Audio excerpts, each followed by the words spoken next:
Boa tarde Brasil, boa tarde mundo. Hoje está começando o programa Cultura Crítica, o quadro Cultura Crítica, que faz parte do programa De Cara para o Mundo, que é a nossa proposta para quebrar essa solidão do isolamento, né? A gente está fazendo encontros diários com temáticas diversas e muito interessantes, e convidadas e convidados mais interessantes ainda. Hoje a gente vai conversar com a Dagmar Talga, que ela é cineasta e pesquisadora do Guatá, que é um núcleo de agroecologia e educação do campo da UEG da cidade de Goiás. Então, primeiramente, eu gostaria que a Dagmar se apresentasse para a gente.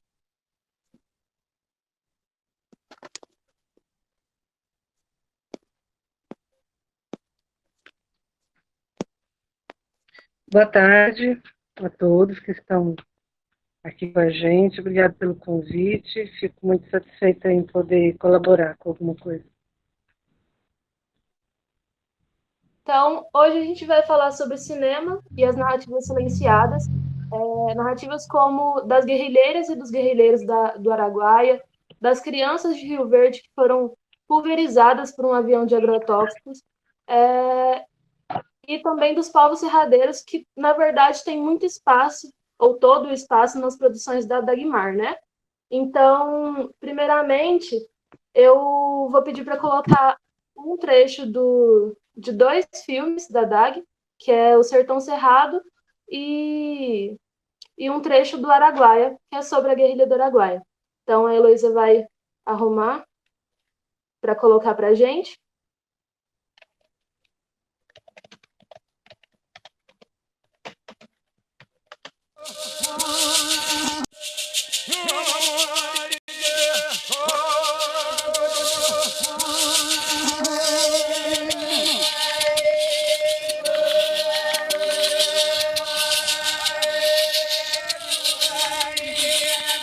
Só enquanto ela coloca,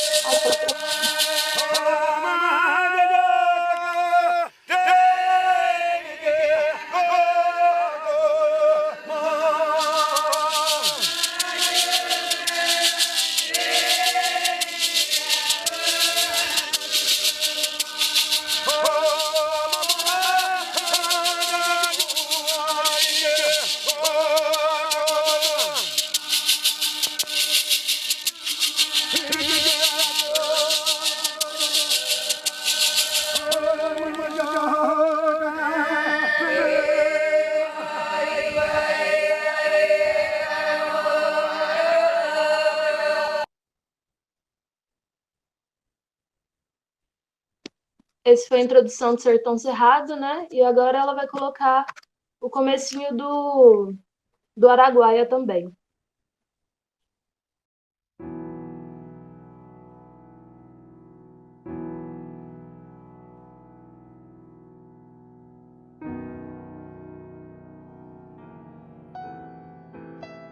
Eles faziam o bem que queria com as mulheres. Aquelas que eles interessavam, eles faziam. Me deram choque, me deu tapa e aquela coisa. E eu não sei quem foi. Porque o saco na cabeça e algemado. Quando eu fui saindo do rio, das ladeiras me seguraram e botou para fora e me empurrou. Quando me empurrou, até hoje meu joelho é doente. Eu caí na pedra, como é que eu escorava com a mão para trás, algemado e o saco na cabeça? Caminha terrorista, sai para fora. E quando chegou lá, debaixo daqueles pés de manga, eles foram me dar choque para me contar a história que eu não sabia. Eu sabia, mas não disse.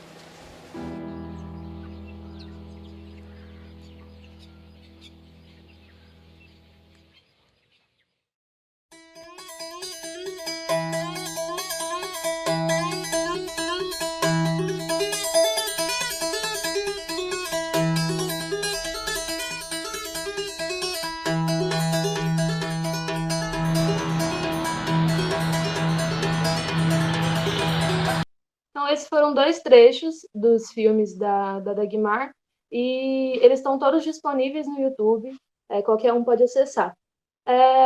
Mas só para começar, então, Dagmar, a sua pesquisa com agroecologia e em relação aos impactos dos agrotóxicos, elas influenciam, elas são fundamentais na sua produção cinematográfica, né? Então, eu queria saber primeiramente como é que você trilhou esse caminho dentro do cinema, pensando nessas narrativas?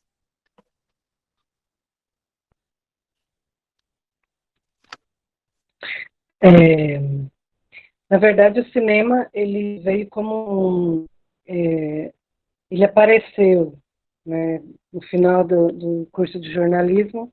A gente precisava fazer um fechamento de curso, precisava fazer um trabalho. E esse trabalho, a gente preferiu fazer um documentário, era sobre prostituição e tráfico de pessoas, que nós fizemos no Triângulo Mineiro, né, onde eu estudava. E a partir daí houve esse interesse de trabalhar com cinema, de fazer esse registro, de contar histórias, de registrar a memória, né? E, e trabalhar ao ponto de se trabalhar com a terra, com os direitos dos povos do campo, da floresta, né? E da cidade. Isso surgiu a partir do momento que a gente foi tendo essas trocas junto com a Comissão Pastoral da Terra, já no Triângulo Mineiro, e, e, e aí, a partir disso, surgiu também a ideia de se trabalhar com a questão da terra, com a reforma agrária e o campo, né, no filme do Dom Tomás Balduino, que foi o que a gente produziu, o Rua da Primavera.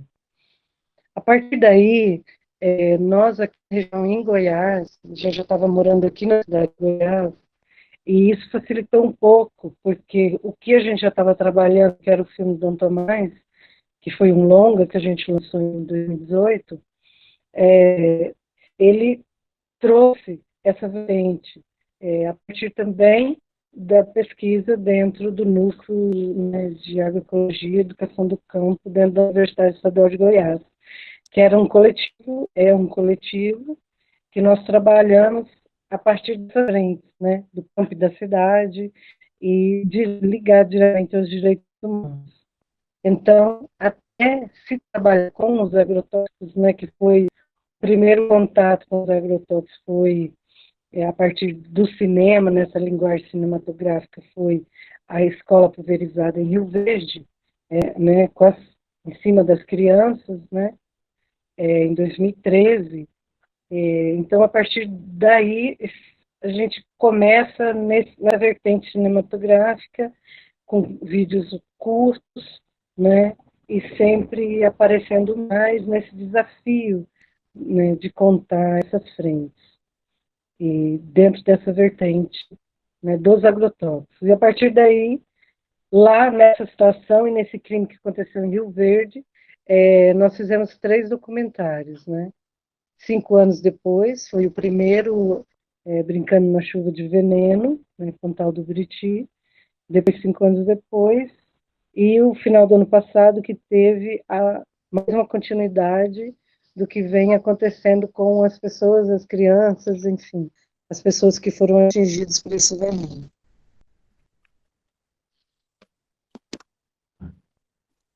Eu queria saber um pouco sobre os processos de produção e também das relações com essas pessoas que emprestam as narrativas, né? O Brincando na Chuva de Veneno, por exemplo, são 3 filmes, um que é lançado em 2013, no ano que aconteceu o crime, né? Outro em 2018, que foram os 5 anos, né? Depois de 5 anos, e um no final do ano passado também, que mostra que não é uma relação que acaba, né, com essas pessoas. Tem a preocupação de ver como elas estão, né? E de mostrar também como que essas pessoas estão, como que são os impactos, né? De tudo isso na vida delas. Então, eu queria saber como é que você mantém essa relação com essas pessoas e como é que é o processo de produção desses documentários. Quando o crime aconteceu, em 2013, nós fomos lá, eu, Murilo, Dedéu e mais outras pessoas, e uma semana depois, e tentando registrar esse episódio triste, né, esse crime que aconteceu.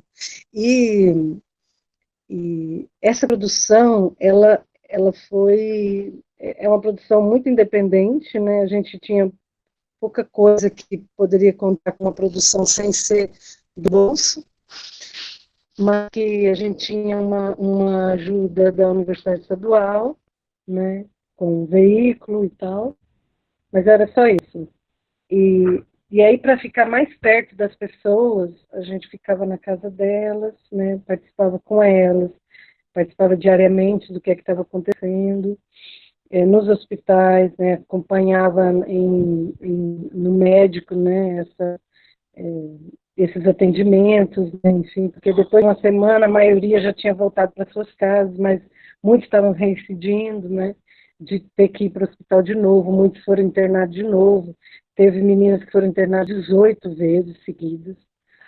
Então, a gente ficou nesse processo. E foi uma produção assim que a gente teve, foi um dos maiores crimes que aconteceu no Brasil, né? Mais de 100 pessoas atingidas, mas que a gente levou um choque, porque a gente não tinha visto isso tão perto, né? Aqui, né? E com as pessoas do campo, enfim. E aí, a partir disso, essa relação ela foi ficando mais próxima, teve outras não só produções cinematográficas, mas outros projetos, como agora tem um junto com o Ministério Público, né? E a UFG também, aqui, o Guatá. Então, essas relações foram ficando mais próximas porque a gente foi vivenciando o que elas estavam vivendo, né? E a maioria são crianças, e hoje, assim, muitas são adultas, mas, assim, sofrem ainda, né? Meninas menstruam ainda hoje, 3 vezes no mês, né? Muitos estão doentes, com problemas respiratórios, algumas adquiriram câncer, então, assim, desenvolveram, né? Então, esse processo, ele, ele desencadeia, não só nesse filme, né, nessas produções, mas em todos os outros. Porque a partir do momento que você tem um contato, não é um objeto que você está lidando, você está lidando com a pessoa. E a gente não fala que a pessoa, a gente dá a voz, né? A gente estende essa voz, né? Ela faz crescer essa voz, mas a pessoa ela tem a sua voz, né? Ela tem como, né? Mas o que a gente faz é ajudar a estender essa voz que chegue em mais lugares. Então o filme ele traz isso, essa troca com as pessoas, essa convivência, porque não dá para você ir lá só fazer o filme e voltar e nunca mais ver a pessoa, nunca mais ter contato. Eu acho que isso, quem faz isso é quase um crime também, porque a pessoa tem que ter uma dignidade de troca, né? Por que você está fazendo isso? Qual que é o objetivo disso, né? Se não é essa troca.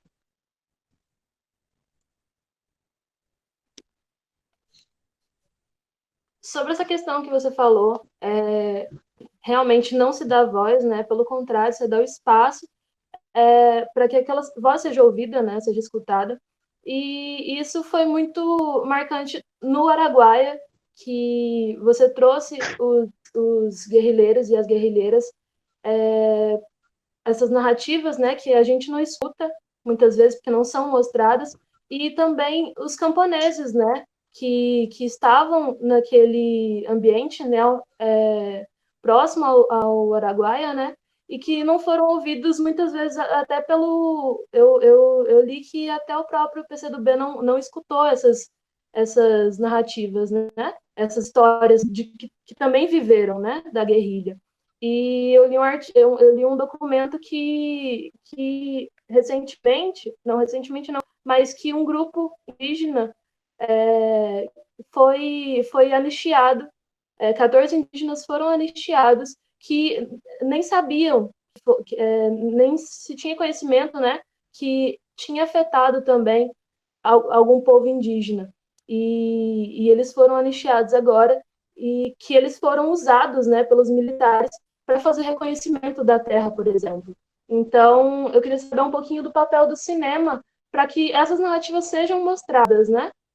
O papel do cinema para nessa busca por justiça, né? Também e nessa busca por espaço, né?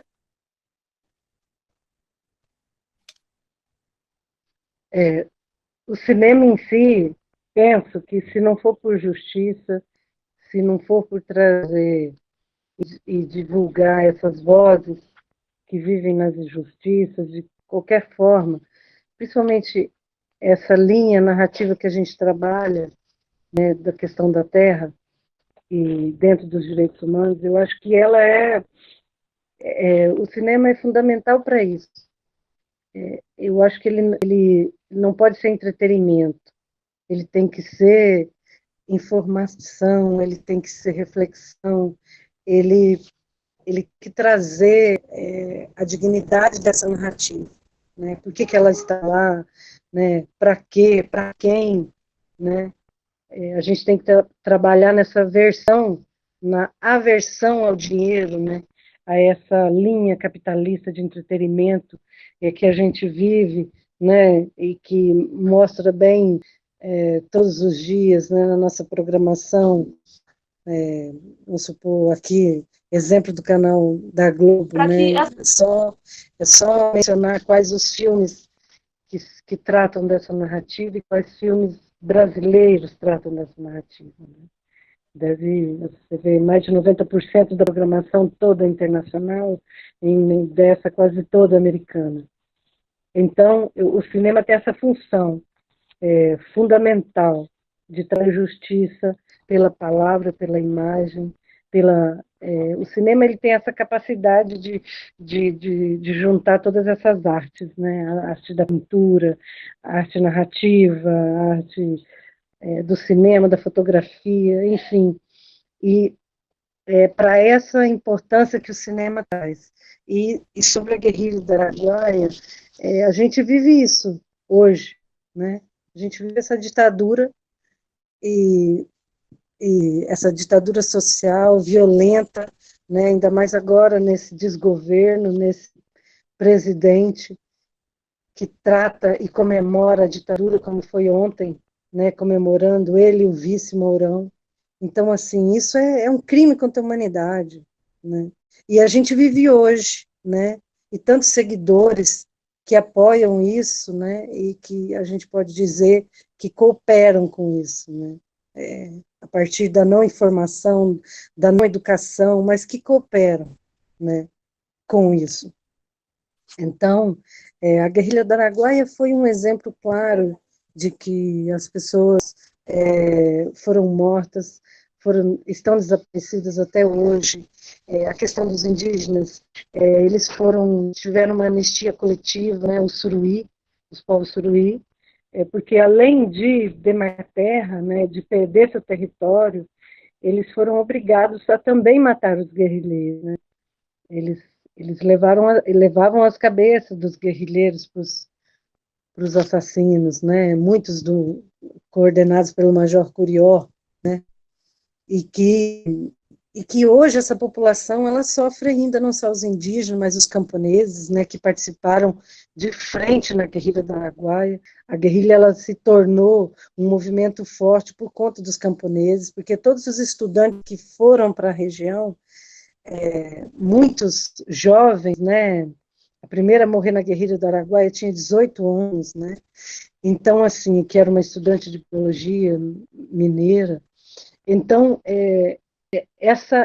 esse trabalho que foi feito a partir com os camponeses para essa educação politizada, né?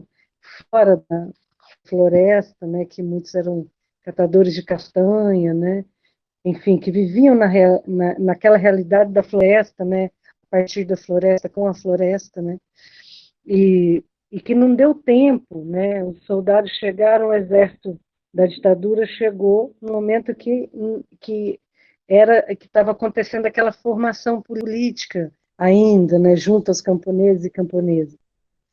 Então, a guerrilha foi um crime tão bárbaro e hoje ainda Bolsonaro ainda diz que ele não é cachorro para achar urso, né? Então, isso é um crime contra a humanidade e que a gente vive até hoje, né? Infelizmente, a gente está vivendo no Brasil hoje. Nesse sentido, eu acho que vale lembrar que de ontem para hoje foi a Vigília pela Democracia, né? Que lembra os 56 anos do golpe militar e também busca por justiça pelos desaparecidos, pelos mortos e torturados durante a ditadura, né? Para mostrar que a gente não esqueceu. Eu acho que se alguém tiver alguma contribuição nesse sentido, talvez a Lud queira falar, mas também pensar no papel do cinema pela manutenção e garantia da democracia também, né? Como que o cinema tem um papel muito importante nesse sentido, né? Se alguém quiser fazer uma contribuição.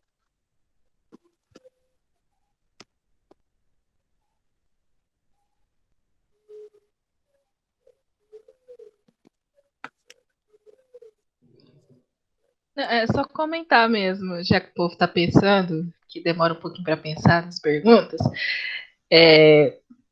essa questão de sempre retomar essas narrativas, né, que não são contadas.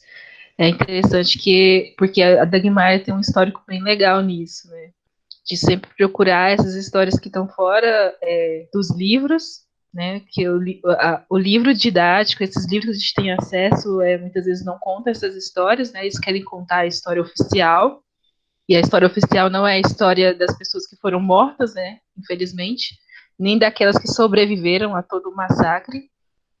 Então, a Dagmar, ela nos instiga muito nesse sentido para também pensar nisso enquanto jornalistas, porque quando a gente vai para a redação ou vai para algum meio de comunicação, a gente também tem que trazer isso, mas isso também formado, né, forjado dentro desse processo da universidade, né? Então, a gente precisa trazer isso também para os nossos estudos, né? Quais pessoas a gente está lendo, quais são as nossas referências de jornalismo, qual tipo de jornalista a gente quer ser, qual tipo de jornalista a sociedade precisa, né? E aí a gente pensar a sociedade em suas múltiplas vertentes, né? Porque as pessoas são diferentes, então sempre procurar observar isso, ter essa sensibilidade, essa responsabilidade com o que a gente está falando. E no filme Araguaia também a gente vê muito isso, né? A responsabilidade que a Dagmar e toda a equipe dela teve com aquilo que as pessoas confiaram nela, né, para falar. Porque falar de uma dor como essa, como foi na ditadura, que assim, eu não passei pela ditadura, né, mas os meus pais passaram. Mas assim, quando a gente procura ver essa história que está fora da história oficial, procura saber o que aconteceu, a gente vê que foi uma dor muito grande, né? Ainda é uma dor muito grande, né? Tem pessoas que não conseguiram enterrar os seus parentes. Então, qual que é a posição da comunicação nesse sentido, né? O que o jornalismo tem feito para que essa história não seja enterrada, né? Aí é muito legal aquela frase que está lá na arte, né, da ditadura para nunca mais, é que a memória ela não está em quarentena. A gente não pode, mesmo a gente estando em casa, a gente tem que também trazer sempre essa reflexão. A ditadura foi, né, e ainda continua sendo, porque a dor disso, né, todas as feridas ainda continuam muito abertas, né, e tem gente comemorando ainda isso, comemorando a morte de outras pessoas que estavam lutando pela liberdade. Ou seja, será que essas pessoas não estudaram história nem um pouquinho? Mas aí depois a gente vai ver que essas pessoas foram as que se beneficiaram de todo esse processo de massacre, né? Aí a gente vai compreendendo que dependendo da posição que você ocupa na sociedade, você vai olhar para a história, vai olhar para as outras pessoas de uma forma diferente, né? E aí o jornalista ele tem também ter esse cuidado, né? Porque cada jornalista tem uma trajetória, tem uma história.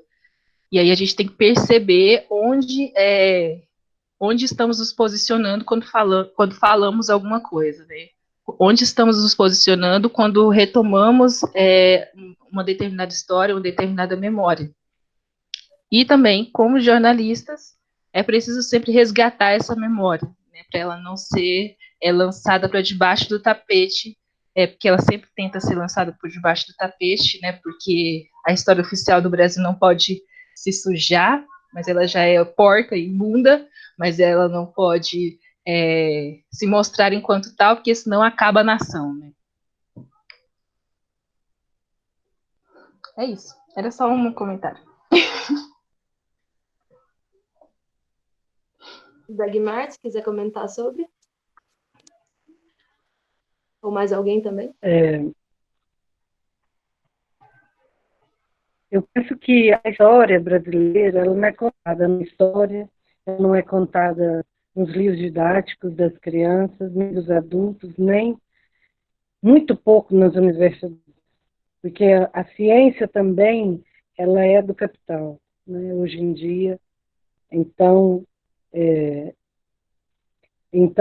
essas histórias e o jornalismo e a comunicação em si, ela tem esse papel fundamental, porque a gente traz a memória, a gente guarda essa memória a partir da comunicação.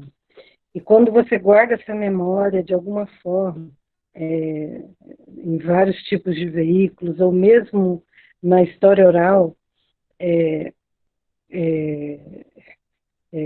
fundamental a responsabilidade, porque você está contando essa história e ela precisa ser verdadeira. E você precisa ter uma leitura crítica da história e da sociedade para você contar essa história. Porque senão você vai contar a história a partir do que já existe, né? Dos vencedores, dos brancos, né?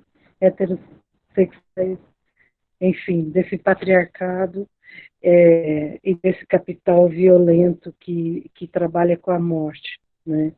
Então, essa é a nossa responsabilidade. A gente precisa conhecer a nossa história.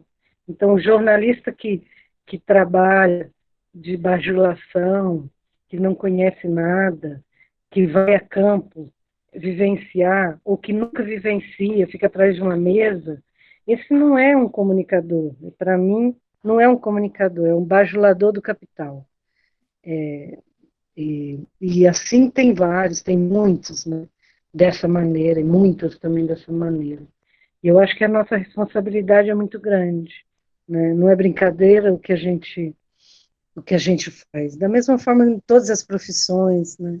Mas a comunicação ela tem esse viés, né?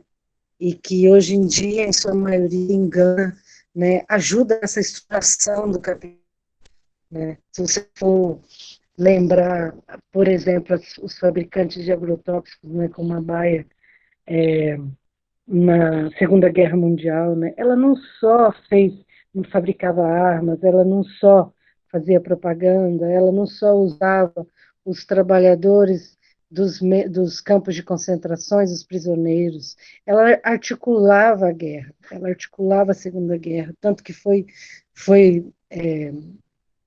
culpada por isso, né? Foi processada criminalmente por isso. Então, são criminosos que trabalham com a morte e têm o seu ganho a partir da morte, né? Como uma empresa como a Bayer, que trabalha com medicamentos, mas também trabalha com os agrotóxicos, né? Isso é bem comum, né, dessas multinacionais. Então é isso, a nossa responsabilidade é muito grande. A gente precisa saber o que é que a gente está falando. Professor, tem algum comentário? Dagmar, aproveitando, inclusive, esse gancho aí da relação com a Bayer, né, qual é a importância da agroecologia no processo do seu trabalho como jornalista e como cineasta, né? Como é que se dá essa aproximação, essa inserção da agroecologia nas narrativas e no seu trabalho? E por quê, né? A agroecologia é todo o contraponto dessa indústria, desse mundo da morte, né, que a gente vive hoje. A agroecologia é o sistema, é uma ciência, mas também é um bem viver. Né? Ela se categoriza como ciência, mas também acredita que é um bem viver, né, como os indígenas vivem, né? Isso é um bem viver dentro da agroecologia que se dá outro nome, né? Como os povos indígenas vivem o seu dia a dia com a natureza, a partir da natureza, o seu corpo é a natureza, eles fazem parte de tudo aquilo, né, a partir da natureza. Então, a agroecologia é isso, ela é o contraponto disso, dessa morte que a gente é acostumado a ver na televisão, no dia a dia, no mercado, né, nesse setor de consumo. Né, é todo um contraponto, é se trabalhar com a questão de gênero, né, a questão da mulher na agricultura, enfim, hoje a reforma agrária, em sua maioria, é feita por mulheres, né? Isso muitas vezes não se é dito, né? A luta pela terra, em sua maioria, hoje em dia, é feita por mulheres, né? A maioria dos acampamentos tem mais mulheres do que homens. Então, a questão de gênero é fundamental. A produção de alimento, né? Alimento saudável, né? Que se há mais de 10 mil anos se produzia alimento sem veneno, porque que agora, nos últimos 40 anos, a gente precisa usar esse tanto de veneno, né, para matar as pessoas, né, matando a biodiversidade, os animais, enfim, é uma doença, né, capitalista, que a gente não precisa viver ela, mas isso é só a partir de muita luta que a gente vive. E a partir do cinema, isso também é invocado, é ser trabalhado, porque a gente trabalha a agroecologia também na ciência, a gente trabalha a agroecologia na educação, né, na questão sexual, enfim, então tudo isso faz parte desse movimento contrário à indústria, né, a todo esse capital que a gente vive, do desespero, da violência, né, o coronavírus hoje em dia, eu li muitas coisas, né, falando da fabricação como armamento, né, biológico dos Estados Unidos a partir dos centros comerciais maiores, né, do mundo, como a China, né, Índia, Irã e seus inimigos mortais, como diz os Estados Unidos, né. Então, isso é uma resposta, né? A partir que eu também acredito que seja uma arma biológica que foi introduzida, mas isso é uma resposta também do meio ambiente, né? Como se desmata tanto, se destrói tanto, né? Essa tendência, né? De toda essa essa evolução climática, né, que a gente está vendo a Terra esquentando, os animais não tendo mais o que comer, então, assim, e não tem mais nenhum ambiente para se viver, né, então, entre a extinção, os povos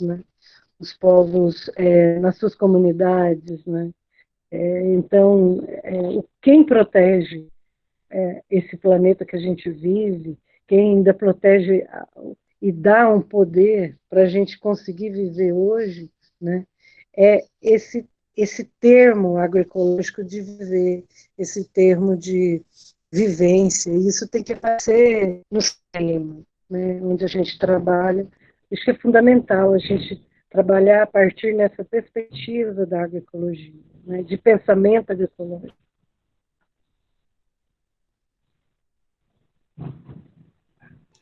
E hoje começa a circular, sem nenhum estudo mais aprofundado, também insinuações de que a própria monoculturas, né, quilométricas, tanto do ponto de vista geográfico, tem facilitado a propagação de doenças, que pode também facilitar, né, as pandemias. E outra coisa que eu queria também, assim, provocar é como que o cinema, né, pode contribuir nesse momento em que a gente está encurralado, né, do ponto de vista da humanidade, mas também individualmente aqui nos nossos confinamentos. Como é que a gente vai poder, o cinema, ajudar a quebrar ou recompor, mesmo que à distância, esses fios da solidariedade, né, e da serenidade nesse momento? Embora você não seja só cineasta, né, então eu estou te fazendo uma provocação mais porque veio nessa linha de raciocínio.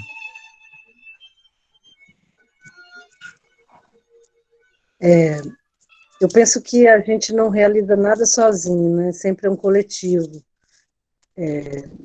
E isso é para o cinema, isso é para a educação, isso é, enfim, para o aprendizado, para viver, para sobreviver. E o coronavírus, ele está mostrando isso, que o coletivo, que o humano não consegue sobreviver sozinho e viver sozinho.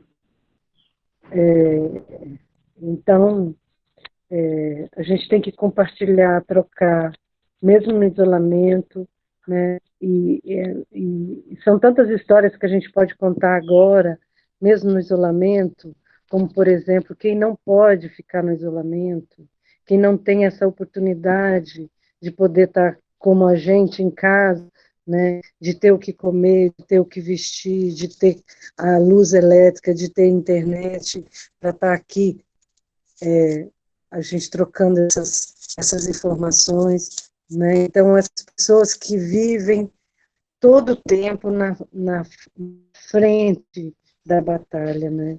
E que agora vive na frente da morte, né? É bem claro isso quando a gente fala, se você está na frente da morte, vai morrer de fome ou do vírus, né? Isso é muito claro para essa diferença de classe social, né? Deixa exposto, né? Que vírus que ele atinge. Se não fosse um vírus que atingisse toda a classe social, e que mais atinge mais, que a gente pode notar a partir de agora também, as classes mais baixas, mas se não atingisse uma pessoa, um rico, não teria tanta mudança, né, de estrutura. Eu duvido que iam fechar algum comércio se morresse pobre.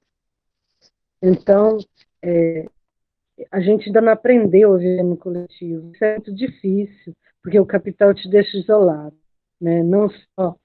É, não só na compaixão, mas também cria esse indivíduo do ódio, né? Ainda mais agora. E o Oriente, ele é mais avesso a isso também, porque o Oriente, a partir de todo o sofrimento e de todo o avanço que tem tido esses mercados muito fortes, como é o da China, eles é um coletivo diferenciado que eles vivem, né? Como, por exemplo, como as redes sociais e as tecnologias ajudaram nesse avanço da cura e do isolamento e da destruição do vírus na China, né? E isso aqui no Brasil não tem, né? Então, esse coletivo, ele é fundamental e a gente ainda tem que aprender a conviver nele e a discutir isso, né? Dentro das casas e contar essas histórias a partir dessas trocas. E, assim, só um outro comentário, depois uma pergunta, é que esse vírus, ele só chegou na América, né, na América Latina, na América, né, no continente americano, através de pessoas da classe alta, né? Então, é meio que um déjà vu, né, de 500 e poucos anos. Mas, enfim, a minha pergunta é, assim, eu gostaria que a senhora falasse um pouquinho, a partir da sua dissertação, como está sendo a atuação das mulheres nos movimentos sociais camponeses. O que a senhora viu, assim, de avanço, ou se está tendo algum retrocesso?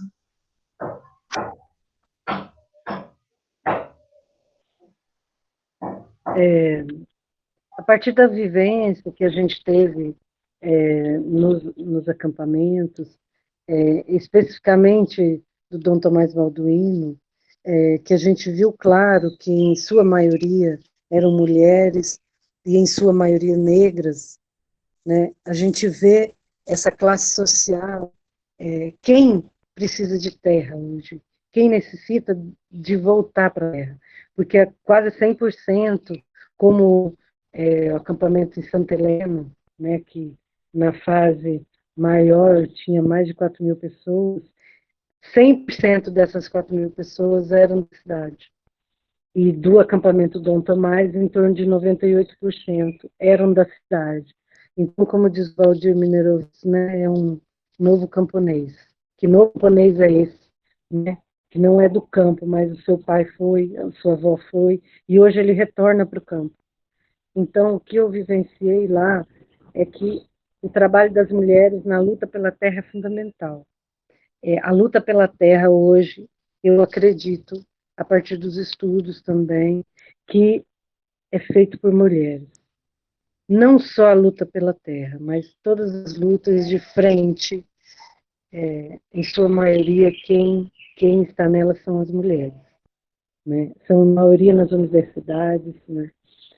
São, só que, infelizmente, são, têm menor salário em todos os lugares. Então, essa questão de gênero, ela é fundada no capitalismo, né? O capitalismo, para vencer, para continuar existindo, a questão de gênero tem que ser invisibilizada, né? A mulher tem que ser tratada como um ser de escape do homem, enfim, um ser que vai ajudar. Ele não é proponente, ele não é visibilizado, né? Aquela mulher que, que é muda. Então, a luta hoje popular, em sua maioria, é feita por mulheres. Nesse sentido, eu queria lembrar também da produção da Minica, que a Ludmilla, aqui do coletivo, inclusive, participou também, que foi produzida em Cuba, com uma das guerrilheiras, né, lá de São Pablo de Dial, né, Lud? Uhum. Que é um exemplo, né, da presença das mulheres nessas narrativas, né, das narrativas das mulheres nessas produções. Então, eu queria que falasse um pouco sobre isso também, sobre essa ocupação de espaços, né, de narrativas femininas, feministas também, né? Sim, foi uma produção coletiva, né, com o Murilo, né, que deve estar aí ouvindo, e o Dedéu. E aí a gente conheceu a Dominica Garcia Mendes, que é uma mulher que, apesar de que ela nasceu durante a Revolução, ela é fruto dessa revolução, né, que foi uma revolução profundamente marcada pela terra, né, por essa ocupação da terra em Cuba. E ela trabalha com café, né, ela planta café na terra dela, onde que ela tem toda essa produção.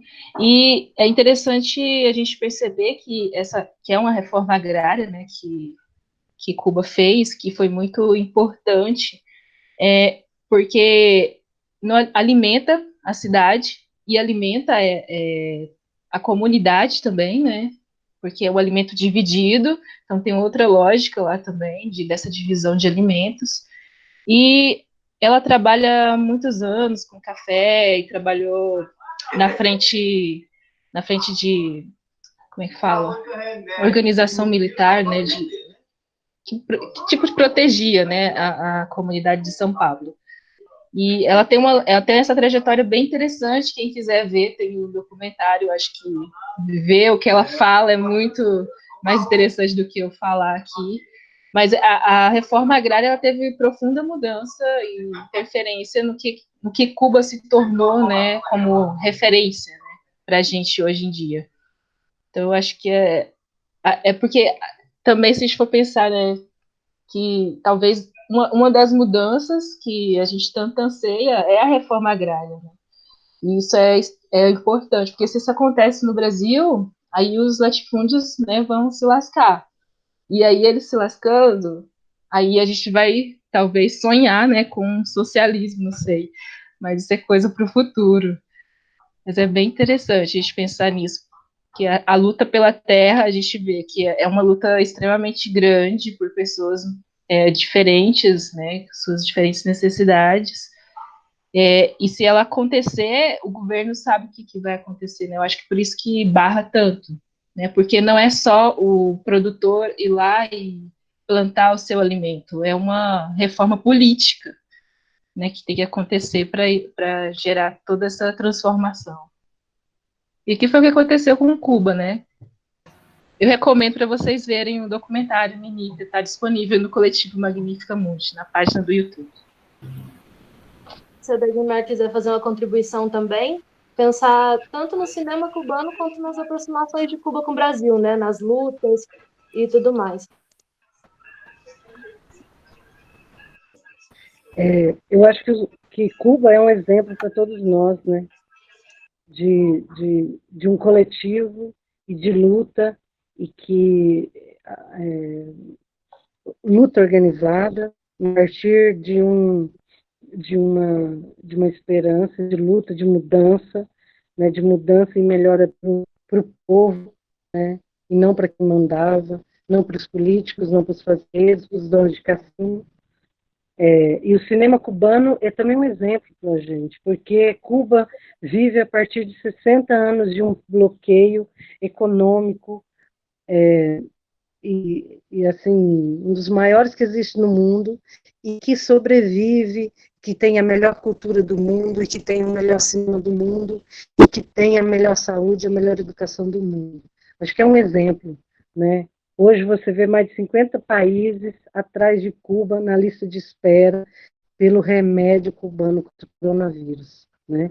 E que está sendo fabricado também em parceria com uma agência chinesa, né, que tem uma parceria clínica de saúde há 10 anos com China. Então, assim, é um exemplo para todos nós, né? Quando a pessoa trabalha com a doação e não com a guerra, né?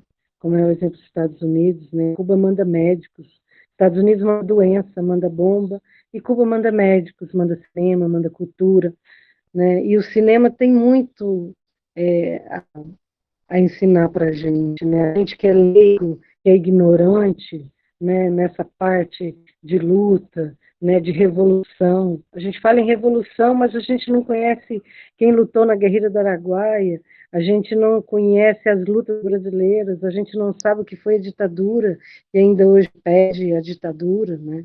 Então a gente é muito ignorante, né? E a gente vê com o exemplo de Cuba, como essa transformação vem pela educação, né? Vem pelo respeito da sua história, né? A luta de quem lutou, de quem deu a vida, né?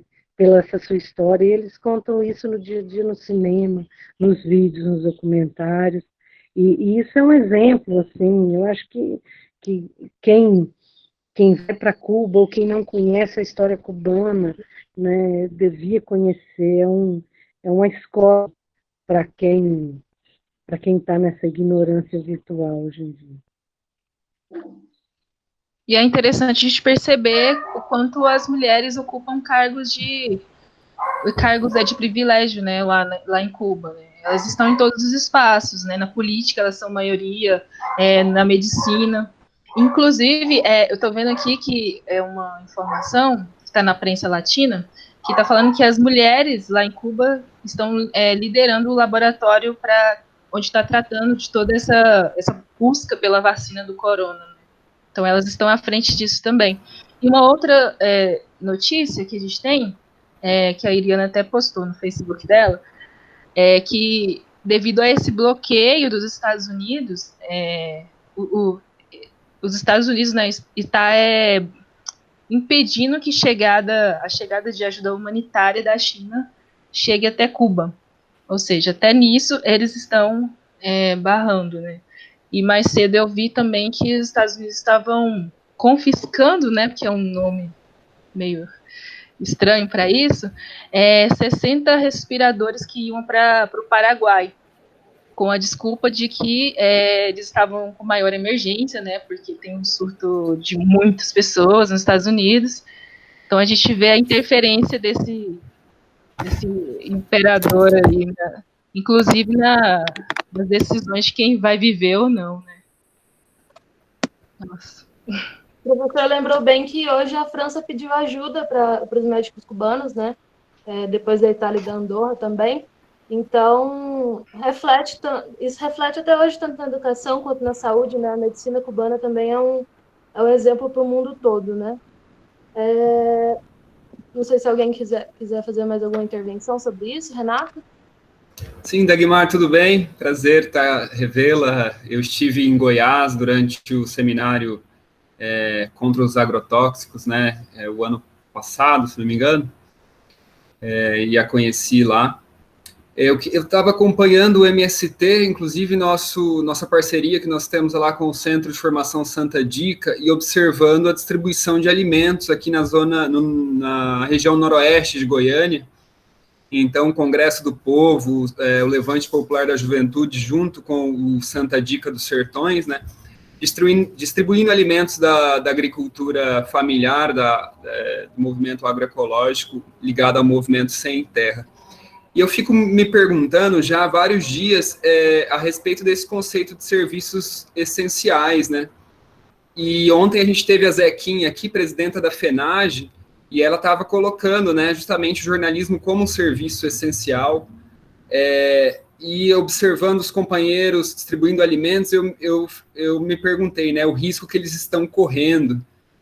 Queria saber, na sua experiência como cineasta, se você já passou por situações de risco, não similares, mas assim, relacionadas, né, a esse momento que a gente está vivendo, e se inclusive a Zequinha também falava sobre medidas de proteção ao profissional da imprensa, e se você acha que é essencial que parte de nós, jornalistas e cineastas, estejamos na rua, em que medida isso seria possível para, por exemplo, reportar essas medidas de distribuição de alimentos, né, que além de serem importantes, devem ser replicadas em outros lugares, e o papel da comunicação, como você disse, é ampliar, né, essas ações, né?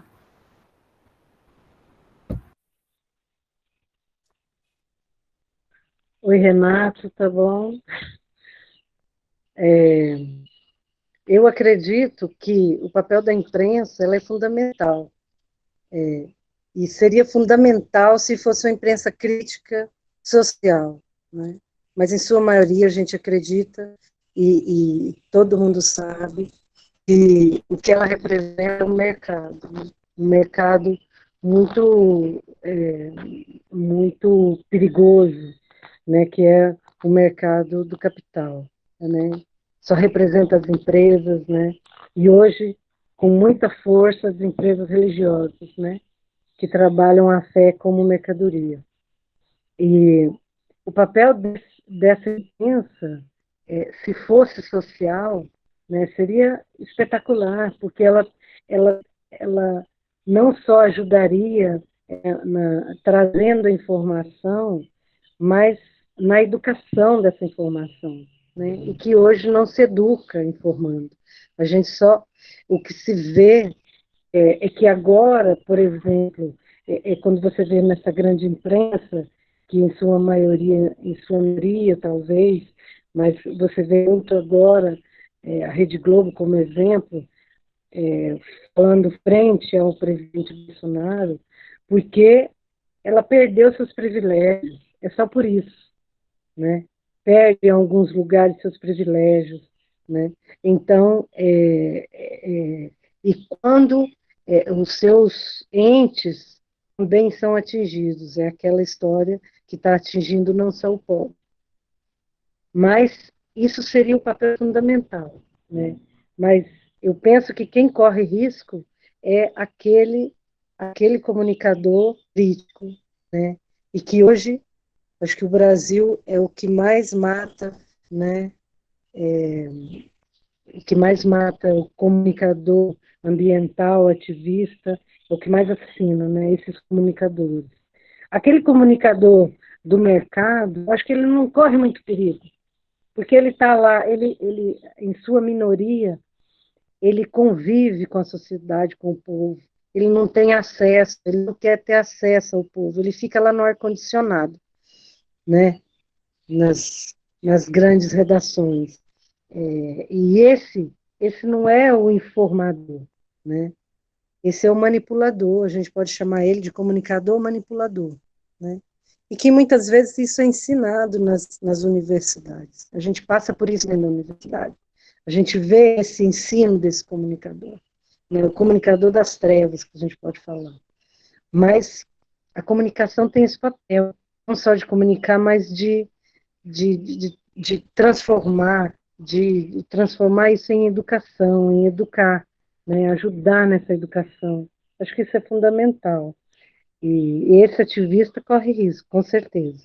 E, assim, nessas frentes que a gente tem passado, alguns exemplos, mas, assim, de pessoas que depois do filme pronto, manda recado para você, fala alguma coisa por aí, sabe? Ameaçando, fazendo algum comentário nesse sentido. Outras vezes a gente foi abordado pela polícia, né? Mesmo no trabalho, numa cidade no Pará. Então, assim, a gente corre esse risco, né? E a gente tem que tomar cuidado com isso. E que os filhos do Bolsonaro estão aí, as filhas do Bolsonaro, né? E do mercado também. Eu acho que num contexto de subnotificação pode haver diversas medidas de censura, né, justamente ao reporte dessas mortes que eventualmente venham a acontecer, não é isso?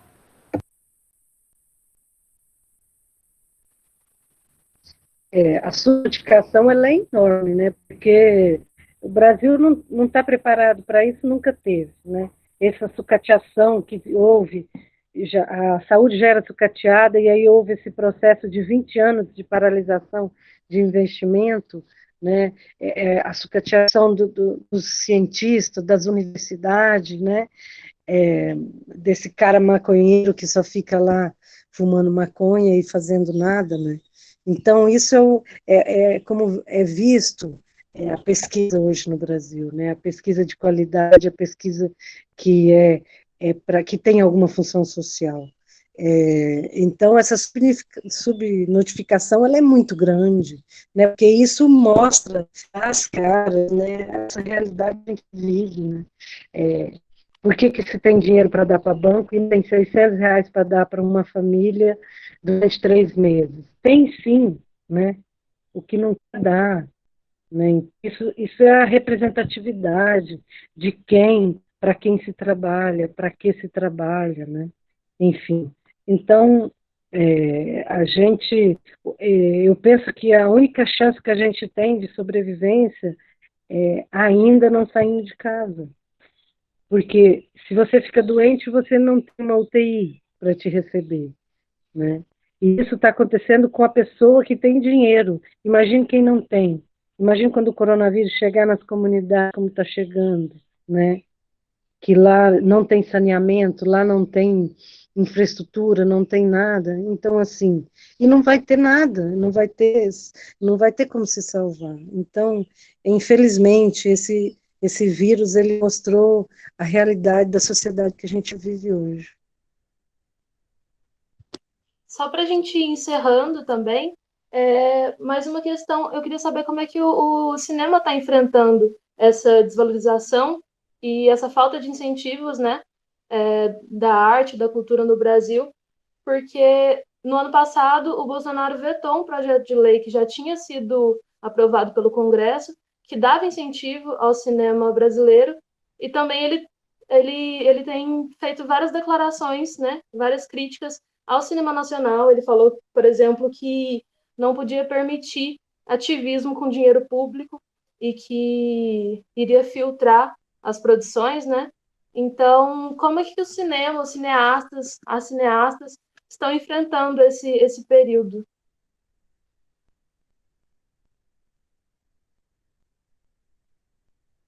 É um período muito difícil, depois da reabertura dos grandes investimentos do cinema, a partir da quase democracia, né, de 88, quando caiu a ditadura civil-militar, mas eu acredito que é um tempo muito nebuloso, né, negro do cinema, porque não se tem incentivo de projetos de lei, né, da Ancine muito menos, né, está aí pelo representante da Ancine hoje. Então, o cinema independente, ou o cinema crítico, ele é visto como uma barreira, né, e que não se pode construir nada a partir dele. E quando se destrói esses investimentos, tanto a partir de projetos, como também a partir das grandes indústrias, né, quando se abate, né, o seu imposto de renda, né, para se investir no cinema, né, como aqui em Goiás, que a gente vê muito disso, os projetos de lei e tudo mais, né, tem amigos meus que têm projeto de lei desde 2014 sem receber. Né? Então, o que eles fazem? Eles fazem esse corte zero para incentivo, e também fizeram corte em grupos, né, que também financiavam essas produções, como, por exemplo, grandes organizações de esquerda, né, que consideradas de esquerda, também foram os sindicatos, né, tudo isso é um corte e que chega no cinema, porque, em sua maioria, também são fornecedores e essa ajuda que a gente tem de produção vem muito também dessas organizações, né? Então, o que se tem hoje são projetos financiados por entidades internacionais, né? E que trabalham com a América Latina, com os povos africanos, então, com entidades na África. Então, são com essas entidades que a gente tem trabalhado, porque não tem como agora no Brasil, é um tempo negro, né, que é arriscado até você perder a vida.